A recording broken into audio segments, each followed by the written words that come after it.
Salut à tous, je vous retrouve aujourd'hui pour une nouvelle vidéo et il va s'agir d'un update lecture. Alors ça fait très longtemps que j'en ai pas fait, mais aujourd'hui je reviens pour vous présenter mes lectures de mes vacances. Alors pendant les vacances j'ai décidé de continuer un maximum les sagas que j'avais commencé parce que j'en ai de plus en plus qui s'amassent et je ne lis jamais la suite. Du coup j'ai lu la saison 4 de After de Anna Todd. Comme c'est le tome 4, je ne vais pas vraiment vous faire de résumé, mais je vous invite à voir mes précédentes vidéos pour retrouver mon avis sur le tome 1. En tout cas, c'est un tome que j'ai beaucoup aimé parce que il change un peu des 3 premiers tomes dans le sens où Hardin et Tessa sont un peu plus matures.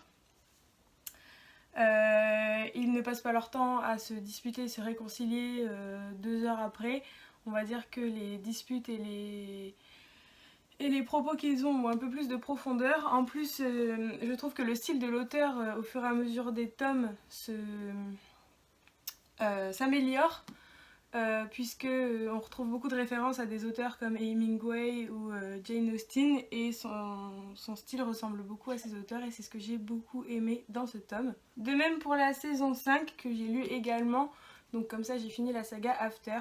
Je pense que c'est mon tome préféré parce qu'il y a vraiment un gros retournement de situation entre les deux personnages. Et encore une fois, le style de l'auteur dans ce tome-là est vraiment superbe. Si je devais donner une petite critique, ça serait pour la fin. Je trouve qu'elle est très rapide en fait.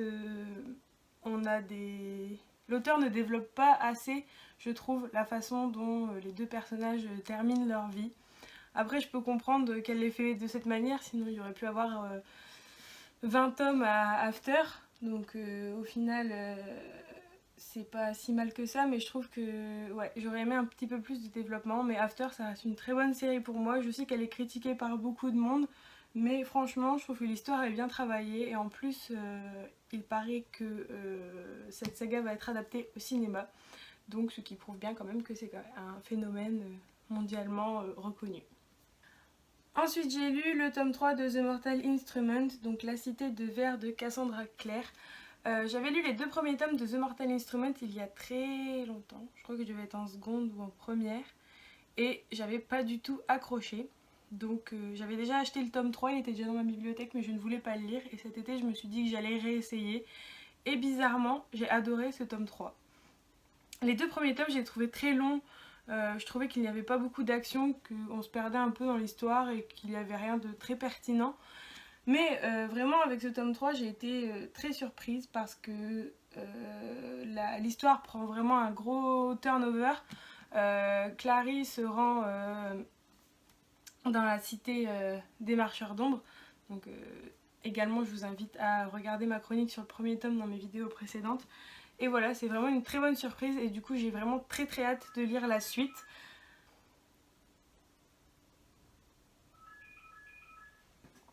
Après c'est vrai, encore une fois, si je devais critiquer au niveau du style, je dirais que c'est très factuel. C'est-à-dire que voilà, il n'y a pas vraiment de style en fait, c'est assez plat, on décrit les actions telles qu'elles sont. Après pourquoi pas, c'est vrai que c'est un roman young adulte, donc on n'est pas non plus dans de la grande littérature.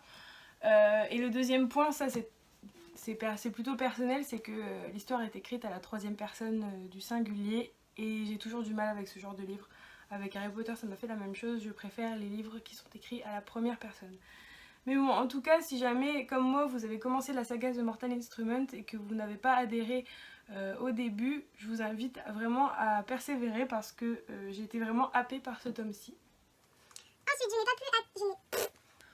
Ensuite, je n'ai pas pu attendre pour lire Everything Everything de Nicolas Young puisque le film est sorti au cinéma et que je voulais absolument voir le film, mais bien sûr, il fallait que je lise le livre avant, donc je l'ai lu pendant mes vacances et ça a été un énorme coup de cœur. Je pense que c'est mon plus gros coup de cœur depuis les ailes d'émeraude et depuis Nos étoiles contraires. Enfin, c'est un petit peu dans la même veine que Nos étoiles contraires.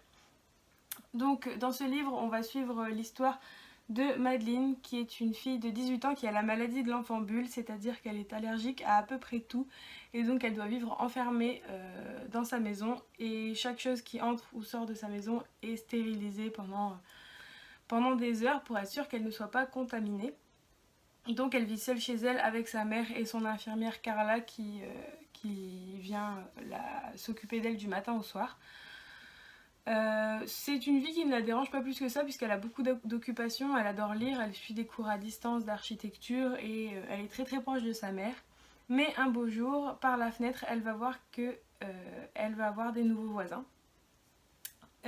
Et parmi cette famille, il y a Oli, un garçon de son âge qu'elle va tout de suite beaucoup apprécier et elle va décider de correspondre avec lui via internet.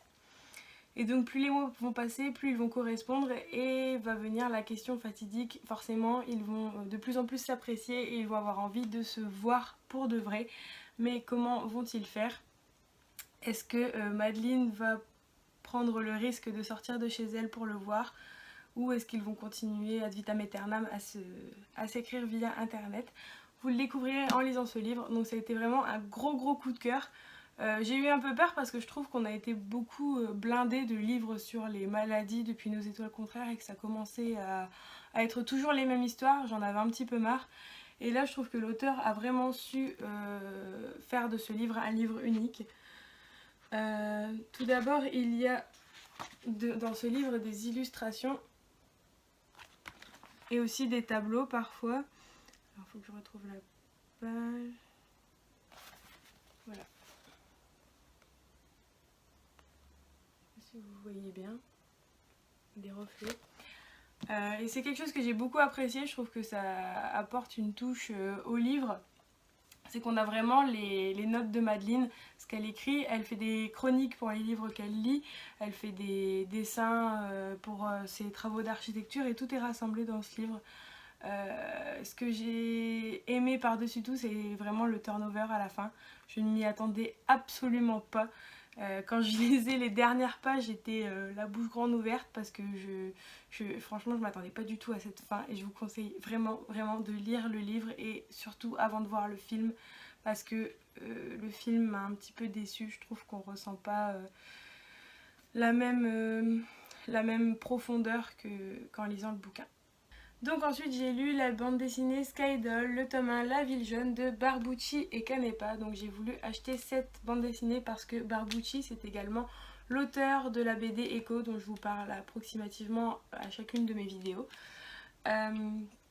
Et donc Skydoll, qu'est-ce que c'est? C'est l'histoire d'un monde futuriste, donc avec des vaisseaux spatials, des créatures un petit peu bizarres, un peu un mélange entre Skydoll et... entre Star Wars et Valérian. Et ce monde est un petit peu régi par la religion, c'est-à-dire qu'il y a une grande papesse qui est adulée par des tonnes et des tonnes de fanatiques.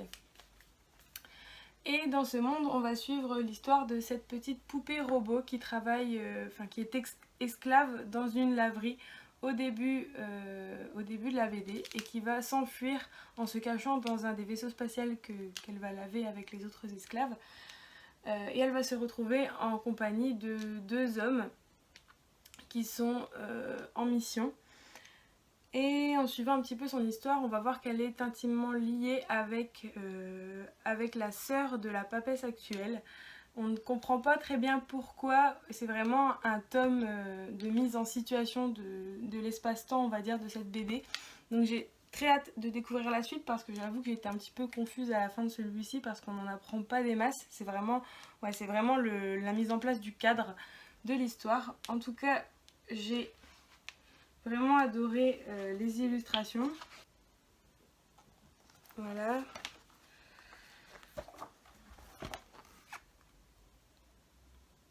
Voilà. Forcément les textes, le scénario j'ai bien aimé puisque ça reste Barbucci, c'est l'auteur d'Echo, et les illustrations j'ai été agréablement surprise. De toute façon chez les éditions Soleil on se trompe rarement, dans les BD j'aime à peu près tout ce qu'ils font. Mais je vous en dirai un petit peu plus sur l'histoire quand j'aurai lu le tome 2 parce que là vraiment je reste assez mitigée parce que j'ai pas tout compris en fait. Donc voilà, il faudrait que je relise ce tome là une fois que j'aurai acheté le tome 2 et je comprendrai un peu mieux. Voilà, c'est tout pour cette vidéo, j'espère que ça vous aura plu. Malheureusement il y a eu beaucoup de suites de sagas, mais j'espère quand même vous avoir donné envie avec notamment Everything Everything de Nicolas Young. N'hésitez pas à me dire si vous avez acheté certains de ses livres, si vous les avez lus et ce que vous en avez pensé. Je vous invite également à vous abonner à ma chaîne pour suivre un petit peu tous mes achats et mes chroniques livresques ainsi que d'autres vidéos un petit peu plus fun. Voilà.